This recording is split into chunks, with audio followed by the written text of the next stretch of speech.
আমরা দেখতে পেলাম পুলিশের স্পেশাল ব্রাঞ্চ একটি বিজ্ঞপ্তি জারি করেছে। 29শে জুলাই থেকে 8 আগস্ট পর্যন্ত ব্যাপক নিরাপত্তা ব্যবস্থা জোরদার করার। আসলে কি ঘটতে যাচ্ছে এ বিষয়ে আমরা আলোচনা করবো। আমাদের সঙ্গে আজকে যুক্ত রয়েছেন রংপুর বেগম রোকেয়া বিশ্ববিদ্যালয়ের সাবেক উপাচার্য এবং জানিপবের chairman doctor lieutenant colonel Nazmul Hasan Kalimullah. Doctor Nazmul Hasan Kalimullah, আপনাকে স্বাগত জানাচ্ছি আমাদের অনুষ্ঠানে। যে বিষয়টি আলোচনা ভূমিকাতে বলছিলাম, আপনার কি ধারণা আসলেই তেমন কোনো উদ্বেগজনক পরিস্থিতি তৈরি হয়েছে? বেশ কিছু আপনার খবরাখবর যেটা আমরা পাচ্ছি, যেমন অস্ট্রেলিয়া থেকে আপনার অনলাইন শো করেন ফজলুল বারী, তিনি জানান দিলেন যে পরশুদিন দিল্লিতে আওয়ামী লীগের টপ ব্রাস যারা, তারা বসে সিদ্ধান্ত নিয়েছেন যে অচিরেই প্রবাসী সরকার গঠন করবে। এখন বিষয়টা তাৎপর্য অপরিসীম। এখন যেই দেশের যাত্রা শুরু প্রবাসী সরকার দিয়ে, সেই দেশে আবার ভিন্ন মাত্রা যুক্ত হতে পারে যে প্রবাসী সরকার যদি বাস্তবেই গঠিত হয়। আর আমাদের প্রতিবেশী রাষ্ট্র মিয়ানমারে কিন্তু আমরা জানি যে দুটি সরকার বিদ্যমান, একটি জুন্তা সরকার, একটি প্রবাসী সরকার। তো ফলে এটি অভাবিতপূর্ব ঘটনা বলে ওটা বোধহয় মনে হয় বিদ্রোহী না। সরকার। না, প্রবাসী মানে গভর্নমেন্ট ইন এক্সাইল ইংরেজিতে যেটাকে বলা হয়ে থাকে। এক্সাইল মানে হচ্ছে নির্বাসিত বা আপনার প্রবাসে তারা আছেন, এইরকম। অবশ্যই জান্তা সরকারের পক্ষ থেকে তাদের বিদ্রোহী হিসেবেই চিহ্নিত করা হয়েছে। আপনার কয়েনিস ঠিক আছে সেদিক থেকে বিবেচনা করলে। এখন কে আমরা কিভাবে জাতীয় চিহ্নিত সরকার বা করছেন? বিদ্রোহী সরকার, বিদ্রোহী সরকার এইভাবে ট্রিট করা হয়, জাতীয় সরকার জি, অথবা বিদ্রোহী সরকার। জি। আপনার এটা দৃষ্টিভঙ্গির ব্যাপার, সেটি তো আছেই। তবে ইট এক্সিস্ট, মানে বিষয়টা হচ্ছে দুটো এন্টিটি এক্সিস্ট করছে, একটা দখলে আছে আর একটা দখলে নাই। বিষয়টা এরকম, যেমন ইউনূস সরকার এখন বাংলাদেশের দখলে আছে। আর যদি ওরকম একটি সরকার গঠিত হয়, তারা হয়তো পুরো বাংলাদেশের নেতৃত্বে নিয়ন্ত্রণে নাও থাকতে পারেন। যেমন আপনার রৌমারী চির স্বাধীন একটি এলাকা কুড়িগ্রামের, পাকিস্তানের অকুপেশন ফোর্স সেখানে কখনো পৌঁছাতে পারেনি বা হানা দেওয়ার চেষ্টাও করেনি, ওই অর্থে দুর্গম জায়গা বিবেচনায়। তো এইরকমের মুক্তাঞ্চল সৃষ্টিও হতে পারে। মানে সবই সম্ভব এই সম্ভবের, সব সম্ভবের দেশে। তো এইরকম আপনার একটা পটভূমিতে আপনার স্পেশাল ব্রাঞ্চের সম্মানীয় ডিআইজি মহোদয় পলিটিক্যাল, তার এই চিঠি, সেটি কিন্তু এক ধরনের আবহ তৈরি করার ক্ষেত্রে ভূমিকা পালন করছে।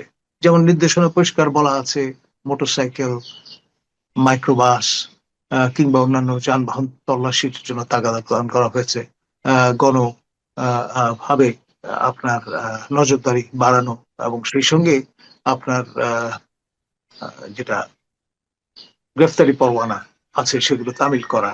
তারপর আপনার তল্লাশি, বাড়ি বাড়ি হানা দেওয়ার মতো নির্দেশনাও সেখানে প্রদান করা হয়েছে। অর্থাৎ রীতিমতো একটা সাজ রব। এটি এমনি এমনিতে আর হয়নি।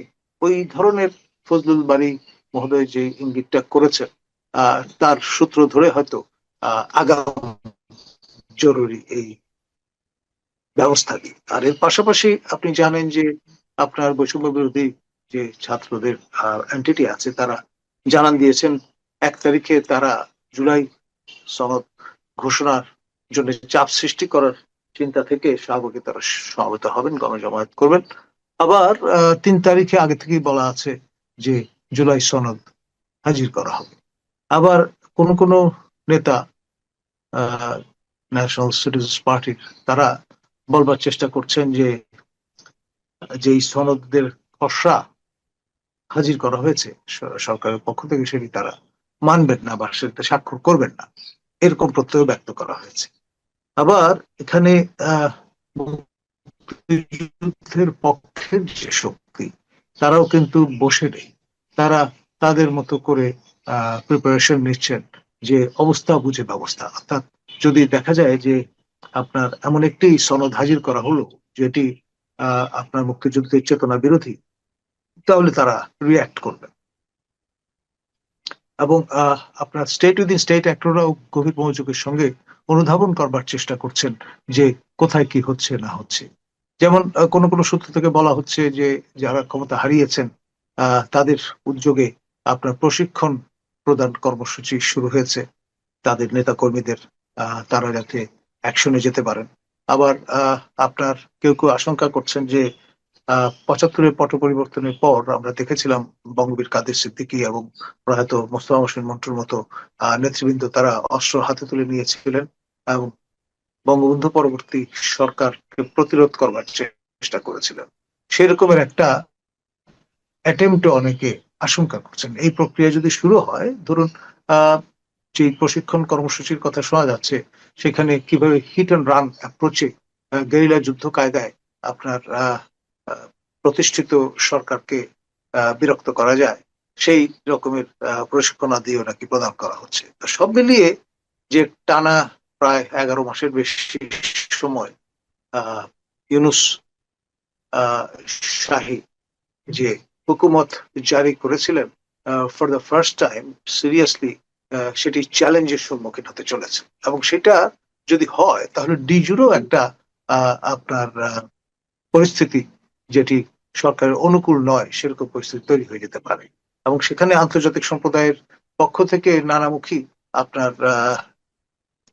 অ্যালাইনমেন্টের কথা শোনা যাচ্ছে। যেমন রাশিয়ান দের সঙ্গে আপনার আমাদের দুই প্রতিবেশী চীন এবং ভারতের ঘনিষ্ঠ সম্পর্ক আছে, বাইল্যাটারাল, 1-to-1।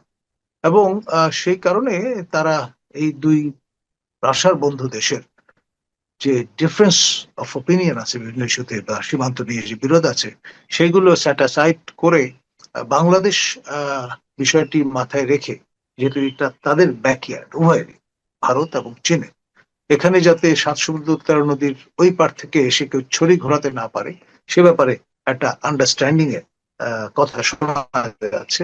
সম্প্রতি ভারতের অন্যতম গুহ্য পুরুষ আপনার অজিত দোভাল, তিনি তার চাইনিজ কাউন্টার পার্টের সঙ্গে বৈঠক করেছেন মূলত ক্রেমলিনের ইনিশিয়েটিভেই। এবং এর ফলে আপনার সেটা কি বাংলাদেশকে কেন্দ্র করে অজিত দোভাল যে তার কাউন্টার তাদের যে ইন জেনারেল বাইল্যাটারাল রিলেশন, এবং সঙ্গে বাংলাদেশ প্রসঙ্গ তো অবশ্যই আসবে, কারণ চীনের একটা বড় বাজার বাংলাদেশ, বিভিন্ন বিবেচনায় অস্ত্র কেনাকাটা থেকে শুরু করে অন্যান্য ইস্যুগুলো তো আছেই।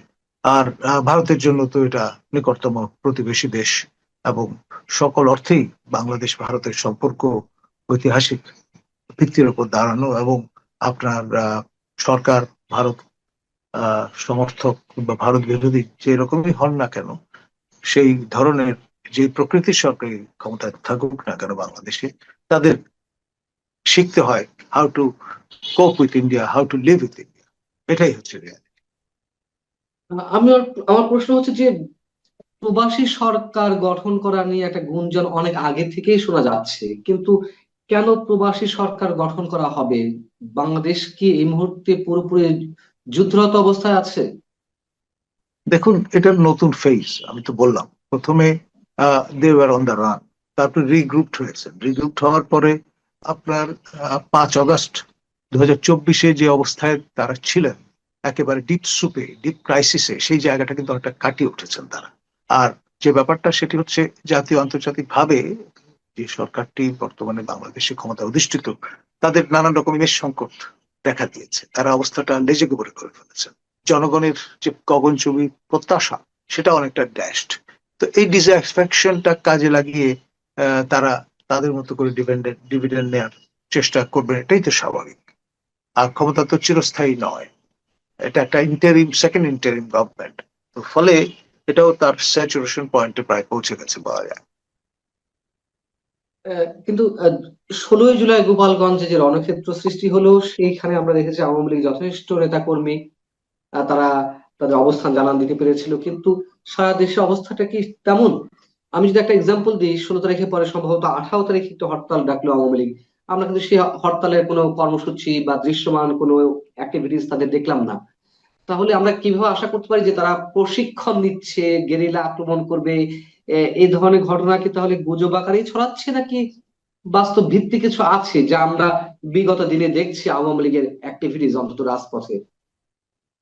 দেখুন, এই যে সাহস করে হরতাল আহ্বান করা, এটাও কিন্তু একটা সিগনিফিকেন্ট ডেভেলপমেন্ট। আপনি এনফোর্স করুন বা না করুন, কিন্তু ডিজুরো সেন্সে আপনি কিন্তু জানান দিয়ে বসলেন যে আপনি মরে যাননি, আপনি আছেন। আপনার নেতাকর্মী সমর্থকরা নাই নাই করেও দেশ ছেড়ে চলে যাননি, তারা আছেন, তারা অবস্থান করেন। এটা একটা বিষয়।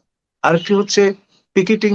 তারা যদি এই সময় করতে চান, ন্যাচারালি হয়রানির সম্মুখীন হবেন, সফট টার্গেট হবেন। সেটি বুঝে শুনে নিয়েই তারা শুধু প্রচারণার মধ্যেই হয়তো নিজেদের সীমায়িত বা সীমাবদ্ধ রেখেছে।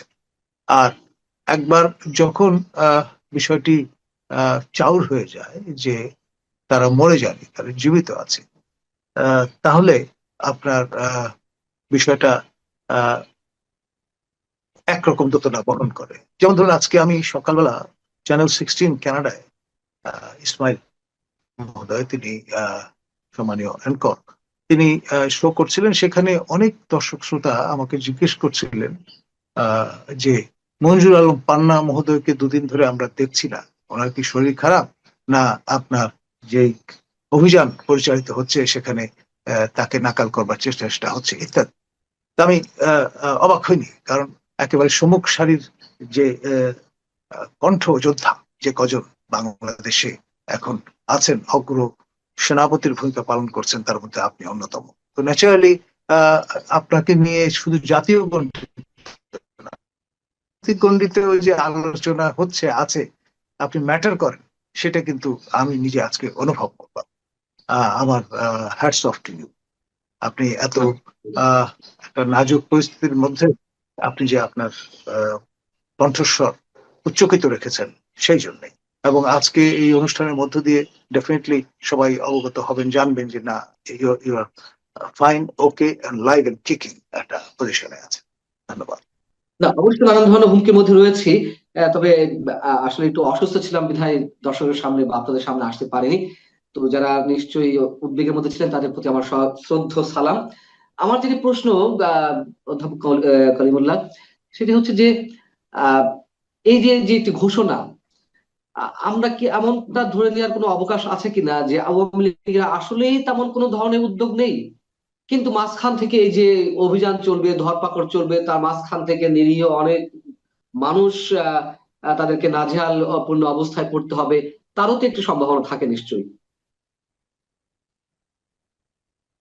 দেখুন, আমি তো বললাম 1 বছর আগের পরিস্থিতি আর বর্তমান পরিস্থিতি একরকম নয়। আপনি আইন করে হয়তো আওয়ামী লীগের অঙ্গ সংগঠন ছাত্রলীগকে নিষিদ্ধ করেছেন, তারপরে প্যারেন্ট যে অর্গানাইজেশন আওয়ামী লীগের কার্যক্রমের উপর নিষেধাজ্ঞা জারি করেছেন, কিন্তু বাস্তব আর আইন দুটো ভিন্ন জিনিস। এখন অনেক অকুতোভয় ব্যক্তি আছেন, যেমন সিডেশনের আপনার কারণে কি ভয়ঙ্কর পরিণতি হতে পারে সেটা তো ক্ষুদিরাম জানতেন। তৎসত্ত্বেও কিন্তু তিনি হাসি মুখে আপনার ফাঁসির দড়ি অ্যাকসেপ্ট করেছিলেন। তো এই ধরনের প্রতিবাদী মানুষ সবসময় সর্বকালে সর্বযুগে ছিল, আছে এবং থাকবে, এবং সেই জন্যই আমরা বিশ্বাস করি মানব চরিত্রের অজস্রতায়। এবং সে কারণেই বিশ্বের বিভিন্ন অঞ্চলে নবজাগৃতি ঘটে এবং মশাল প্রজ্বলিত হয়, যে মশালের আলোকে সবাই আপনার আলোকিত। পার্শ্ববর্তী রাষ্ট্র ভারতের কোন ধরনের ভূমিকা কি আমরা এই আগামী কয়েকদিনের মধ্যে দেখতে যেতে যাচ্ছি, মানে দেখতে পাচ্ছি কিনা বা পাবো কিনা? তার কারণ সাধারণ মানুষের একটা পারসেপশন এরকম তো দাঁড়িয়ে আছে, যখন আওয়ামী লীগ নেত্রী শেখ হাসিনা তিনি ভারতে অবস্থান করছেন, আওয়ামী লীগের অনেক সিনিয়র নেতারাও ভারতে অবস্থান করছেন, এবং অনেকেরই ধারণা যে আওয়ামী লীগের জন্য ভারত অনেক কিছুই করছে, করবে, এবং সে তেমন একটি প্রক্রিয়ার মধ্যে আছে। এমন কোন তথ্য কি আপনার কাছে আছে যে আসলে তারা দৃশ্যমান কিছু করতে যাচ্ছে? দেখুন, সীমান্তে যে লেনদেনের ব্যাপারটা, এটা একটা ব্যারোমিটার হতে পারে। অনেকগুলো পরিবার তারা নির্ভরশীল এই আমদানি রপ্তানি, এই ধরনের অফিসিয়াল যে চ্যানেল, তার ওপর। তো সেখানেও কিন্তু ভীষণ রকমের মন্দা দেখা দিয়েছে, কার্যক্রম প্রায় স্থবির বলা চলে।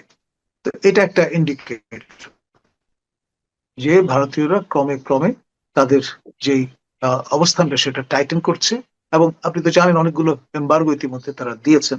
আর আমাদের এখান থেকে প্রফেসর ইউনূসের স্পেন্সার যারা, তারা তারাস্বরে নানান কিছু বলবার চেষ্টা করেছিলেন বিগত আপনার যে এখানে অনেকগুলো গোপন চুক্তি স্বাক্ষরিত হয়েছে, সেগুলো আপনার ফোরফ্রন্টে নিয়ে আসবার চেষ্টা করেছেন, কিন্তু আজ পর্যন্ত আমার জানা মতে এই সরকারের পক্ষ থেকে কোনো চুক্তি বাতিলের কোনো ঘোষণা দেওয়া হয়েছে বলে আমার জানা নেই। এক, দ্বিতীয়ত আপনার যেমন আদানির সঙ্গে যে আমাদের লেনদেনের সম্পর্ক বিদ্যুৎ বা এনার্জি সেক্টরে, আদানির সকল দেনা পাওনা কিন্তু আমরা মিটিয়ে দিয়েছি। মানে বিষয়টা এমন না যে আদানির সঙ্গে আমরা আমাদের সম্পর্ক ছেদ করেছি। তারপরে অন্যান্য ক্ষেত্রেও আমরা দেখেছি যে ভারতের সঙ্গে আপনার আমাদের যে আন্ডারস্ট্যান্ডিং গুলো ছিল সেগুলো কিন্তু অব্যাহত আছে। তো ফলে এমন একটি দেশ ভারত, চারদিকে যেহেতু তার অবস্থা, আমরা এখানে যত রকম বৈরী মনোভাব আমাদের অন্তরে থাকুক না কেন, বগলে ইট থাকুক না কেন, কিন্তু মুখে কিন্তু শেখ ফরিদ বলে যেতেই হচ্ছে এবং হবে, এটাই রিয়ালিটি। আর একটা গুঞ্জন ছড়িয়ে পড়েছে নানান ধরনের গণমাধ্যমেও আসছে, আমাদের দেশে গণমাধ্যমে, যে ভারত এখন আর শেখ হাসিনাকে রাখতে চায় না। যদি এরকম খবর মাঝে মাঝে বের হয়, আবার নতুন করে এই টপিকটা বেশ আলোচনা ফেলছে যে শেখ হাসিনাকে পারলে অন্য কোথাও পাঠিয়ে দেয় ভারত, এবং বর্তমান অন্তর্বর্তী সরকারের সাথে সম্পর্ক এগিয়ে নিয়ে যাওয়ার জন্য তারা আর শেখ হাসিনার দিকে ফিরে চাইছে না। এ বিষয়ে আপনার কোনো মন্তব্য? দেখুন, এটা আমাদের ওই লেসপেন্সার যারা সরকারের, তাদের প্রচারণার অংশ, বই অন্য কিছু নয়। যেই প্রচারণাটা সম্প্রতি নতুন মাত্রা যোগ করেছে, যেটা আমাদের কানে এসছে, সেটি হচ্ছে যে অচিরেই হয়তো আপনার একটি এমার্জেন্সি গভর্নমেন্ট বর্তমান রেজিমকে রিপ্লেস করবে, এবং সেই রেজিমটি হবে নিউট্রাল রেজিম, এখনকার মতো হস্টাইল টু আওয়ামী লীগ বা শেখ হাসিনা প্রতি নয়। এবং সেরকম পরিস্থিতিতে দেখা যাবে যে হয়তো শেখ হাসিনা ভারত থেকে বাংলাদেশে আগমন করবেন, এবং তার যে আপনার মূল শেকড় সেই গোপালগঞ্জে থিত হবেন, এবং সেখান থেকে তিনি ট্রায়াল ফেস করবেন উইথ ডিগনিটি অ্যান্ড অনার।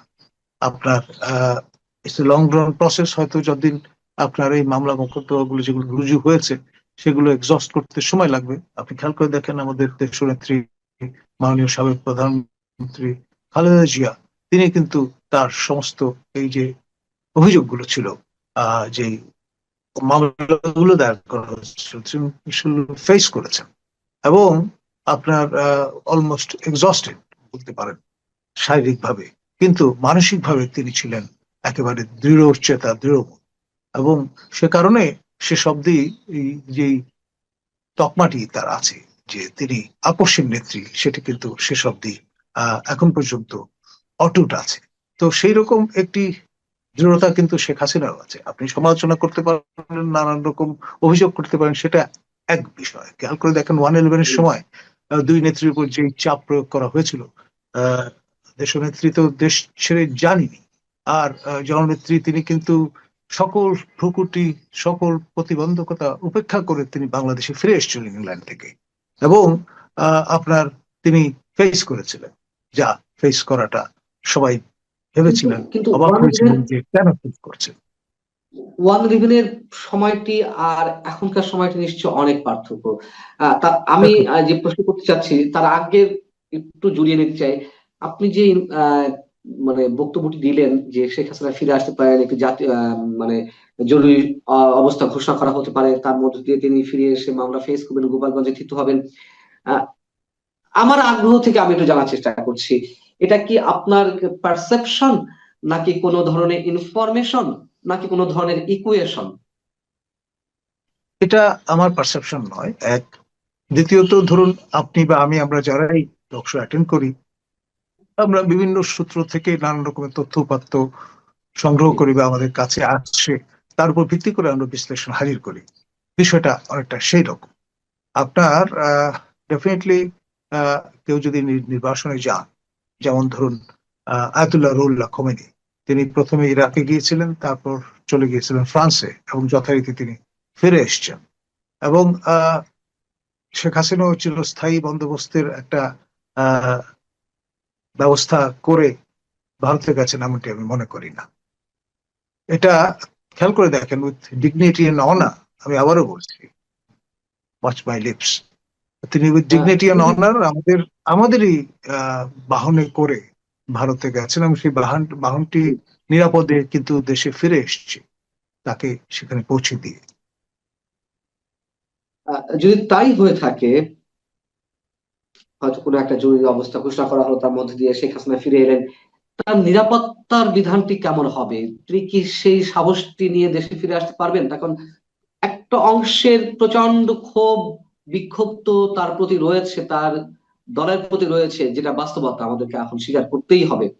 সেই অবস্থায় মানে যে অবস্থাতে 32 নম্বর গুড়িয়ে দেওয়া হলো বুলডোজার দিয়ে, যে অবস্থায় টঙ্গিপাড়া বঙ্গবন্ধু সমাধিও গুড়িয়ে দেওয়ার একটা টার্গেট রয়েছে, যেই সময়টিতে এত বড় বড় ভয়ঙ্কর সব ঘটনা আমরা ঘটতে দেখছি, সেখানে শেখ হাসিনার নিরাপত্তাটি আমরা কিভাবে আশা করতে পারি, বা তিনিও এতটা সাহসিকতার সঙ্গে কিভাবে আসতে পারেন? দেখুন, অফিসিয়াল ন্যারেটিভটা আপনি যদি দেখেন, আমাদের সশস্ত্র বাহিনী আত্মরক্ষার্থে গুলি ছুড়েছে।